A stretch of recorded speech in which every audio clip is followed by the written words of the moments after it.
ईशपुत्र कौलांतक नाथ के दिव्य वचन एक अपने मुख में स्थित जिह्वा को ईश्वर और उसके संतों दूतों के यशोगान में लगा दो, तो त्रिलोकी, ब्रह्मांड और ईश्वर तुम पर अपना स्नेह बरसाने लगेंगे। जीवन में ईश्वरीय चमत्कार होगा। 2. अपने आप को पवित्र जानो, क्योंकि ईश्वर ने तुमको पवित्र ही बनाया है। तथापि पापों से मुक्ति के लिए पंच तत्वों का प्रार्थना सहित प्रयोग करो।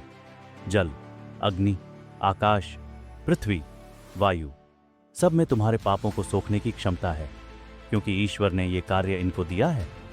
3.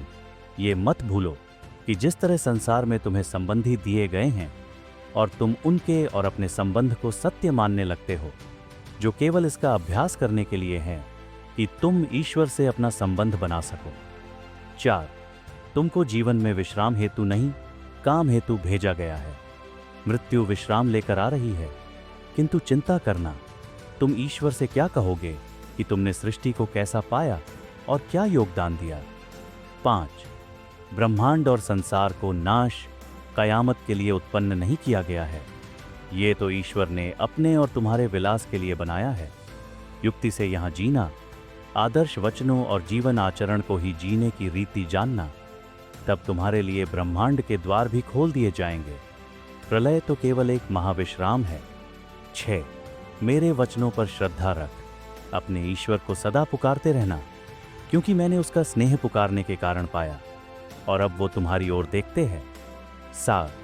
ईश्वर का आभार व्यक्त करने के लिए तुम पत्थरों पर पत्थर रखकर एक ढेर बनाओ, या फिर मंदिर, मठ, पूजा घर।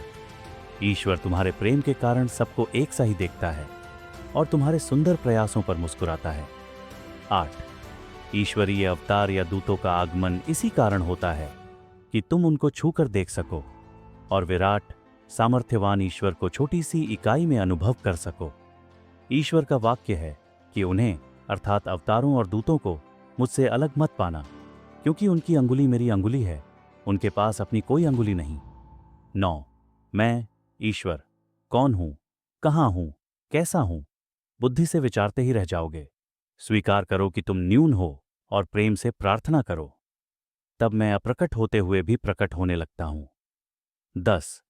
अवतारों या दूतों के वचन बांटते नहीं हैं, बल्कि तुमको सुख देने वाले और ईश्वर के पथ पर ले जाने वाले होते हैं। जिनको वचनों में दोष दिखाई नहीं देता, वास्तव में उन पर ईश्वरीय अनुकंपा है।